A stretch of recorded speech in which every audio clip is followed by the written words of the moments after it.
வணக்கம். இலங்கை செய்திகளுடன் நான் ரோஷன். விரிவான செய்திகளுக்கு முன் தலைப்புச் செய்திகள்.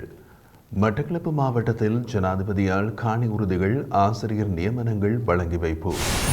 ஜனாதிபதி தேர்தலை பிற்போட மக்கள் இடமளிக்க மாட்டார்கள் என்று நாடாளுமன்ற உறுப்பினர் பேராசிரியர் சரித ஹேரத் தெரிவிப்பு.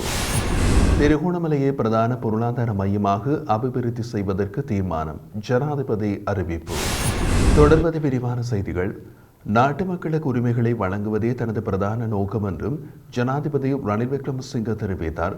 அரசாங்கம் முன்னெடுத்து வரும் உரிமைய தேசிய வேலை திட்டத்தின் கீழ் மட்டக்களப்பு மாவட்டத்தில் காணி உறுதிகளை வழங்கும் நிகழ்வில் உரையாற்றிய போது ஜனாதிபதி இதனை குறிப்பிட்டார். மட்டக்களப்பு மாவட்டத்தில் 27,595 குடும்பங்களுக்கு காணி உறுதிகளை வழங்கும் நிகழ்வு மட்டக்களப்பு திராய்மடு மாவட்ட செயலக வளாகத்தில் ஜனாதிபதியின் தலைமையில் நடைபெற்றது. இதற்கு முன்னதாக ஜனாதிபதி ரணில் விக்ரமசிங்க பிரதமராக இருந்தபோது 2016 ஆண்டு செப்டம்பர் 11 அப்போதைய உள்நாட்டு அலுவல்கள் அமைச்சர் வஜிர அபேவர்தன மட்டக்களப்பு திராய்மடு பிரதேசத்தில் 1055 மில்லியன் ரூபாய் செலவில் நிர்மாண பணிகளை ஆரம்பித்து வைத்து மாவட்ட செயலகத்திற்கான புதிய கட்டடத்தை ஜனாதிபதி திறந்து வைத்தார். மட்டக்களப்பு மாவட்ட மக்களுக்கான சேவைகளை விஸ்தரித்து வினைத்திறனாக்கும் நோக்கில் இந்த புதிய மாவட்ட செயலகம் நிர்மாணிக்கப்பட்டதுடன் மாவட்ட செயலகத்தை திறந்து வைத்து ஜனாதிபதி அங்கு கண்காணிப்பு விஜயத்தையும் மேற்கொண்டார். இதன் பின்னர் மட்டக்களப்பு மக்களுக்கு காணி உறுதிகளை வழங்கும் நிகழ்வு நடைபெற்றது. அதன்படி மட்டக்களப்பு மாவட்டத்தில் காணி உரிமை பெற்ற 27,595 குடும்பங்களுக்கு ஒருமைய வேலை திட்டத்தின் கீழ் காணி உறுதி பத்திரங்கள் வழங்கப்பட்டது. அதில் இதுவரை 2,610 பேருக்கு காணி உறுதி பத்திரங்கள் வழங்கப்பட்டுள்ளன. இதேவேளை உயர்தர தேசிய பொறியியல் டிப்ளோமா நிறுவனத்தில் ஆங்கில டிப்ளோமா பெற்ற 252 பேருக்கும் ஜனாதிபதி தலைமையில் ஆசிரியர் நியமனம் வழங்கப்பட்டமை குறிப்பிடத்தக்கது.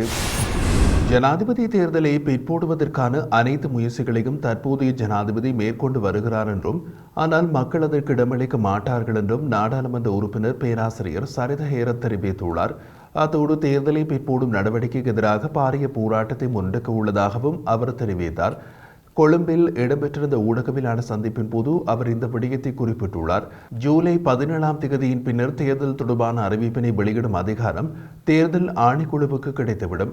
எனவே தேர்தலை தாமதப்படுத்துவதற்கு நாடாளுமன்றத்தின் ஊடாக ஏதேனும் சூழ்ச்சி மேற்கொள்ளப்பட்டால் அதனை முறியடிக்க உள்ளதாக பேராசிரியர் தெரிவித்தார்.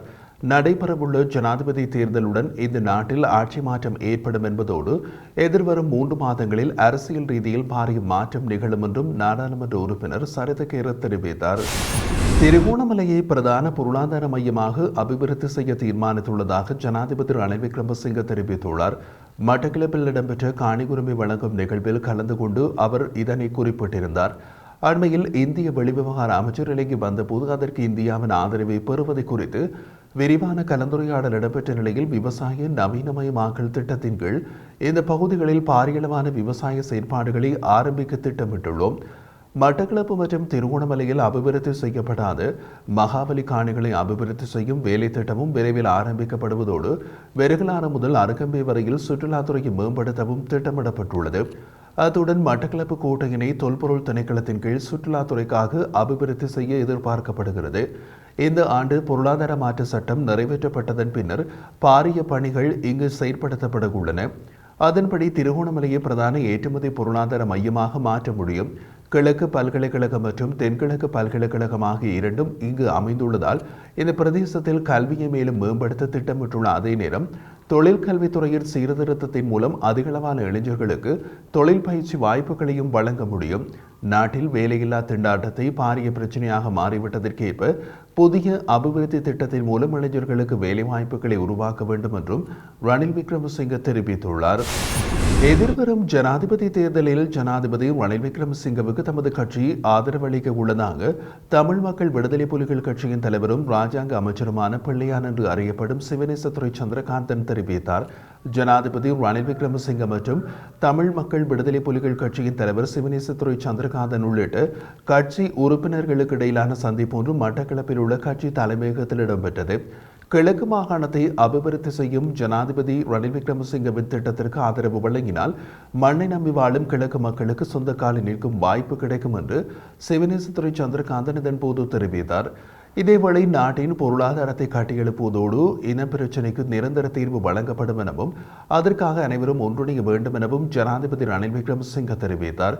மேலும் கருத்து தெரிவித்த அவர் எதிர்வரும் 5 வருடங்களில் கிழக்கு மாகாணத்தை விரிவான அபிவிருத்திக்கு கொண்டு செல்லும் சவாலை நான் ஏற்றுக்கொள்வதோடு நாட்டில் வலுவான பொருளாதாரத்தை உருவாக்கும் அதே வேளையில் இனப்பிரச்சினைக்கு நிரந்தர தீர்வை காண நாம் பாடுபட வேண்டும். மேலும் இளைஞர்களுக்கு சிறந்த எதிர்காலத்தை உருவாக்குவதோடு அடுத்த 5 வருடங்களிலும் கூட இந்த மாகாணத்தை அபிவிருத்தி குறைந்த மாகாணமாக கைவிட்டு விட முடியாது.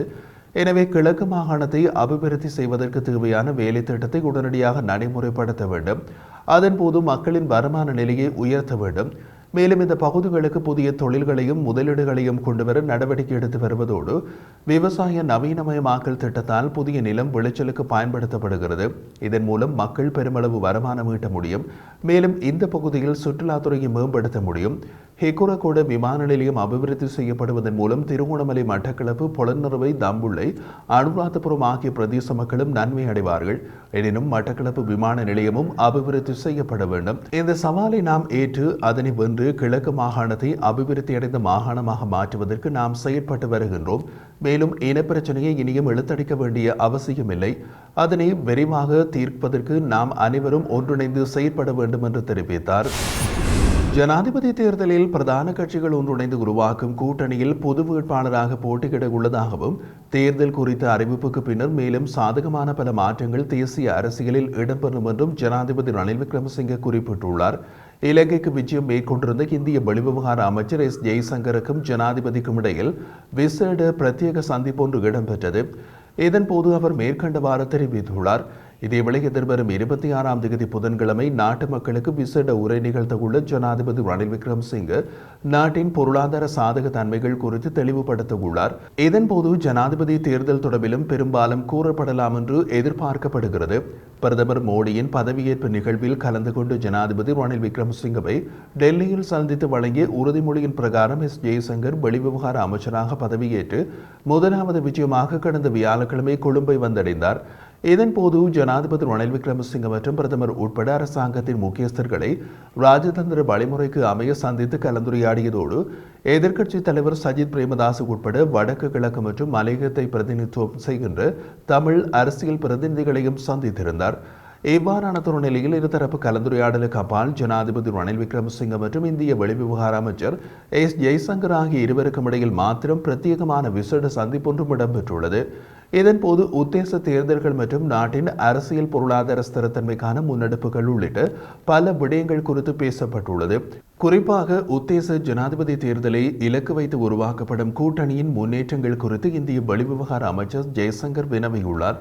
பிரதான கட்சிகள் ஒன்றிணைந்து நம்பிக்கைக்குரிய வகையில் வலுவான கூட்டணியை உருவாக்கியுள்ளன.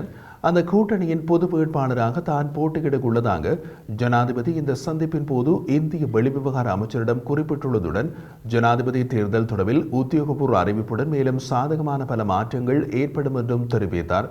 இதனைத் தொடர்ந்து பிரதமர் மோடியின் இலங்கை விஜயம் உள்ளிட்ட விடயங்கள் குறித்தும் இந்திய அமைச்சர் தெளிவுபடுத்தினார்.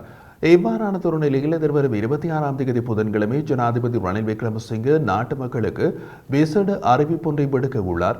இந்த அறிவிப்பில் சர்வதேச கடன் வழங்குநர்களுடனான ஒப்பந்தம் 2 நாட்களுக்குள் கைச்சாத்திடப்பட உள்ளது. இந்த தகவலையும் 2 ஆண்டுகள் என்ற குறுகிய காலத்திற்குள் நாடு அடைந்த பொருளாதார வெற்றிகளையும் நாட்டு மக்களுக்கு கூறவுள்ள ஜனாதிபதி ரணில் விக்ரமசிங்கே ஜனாதிபதி தேர்தல் குறித்தும் தெரியப்படுத்த வாய்ப்புகள் உள்ளமை குறிப்பிடத்தக்கது.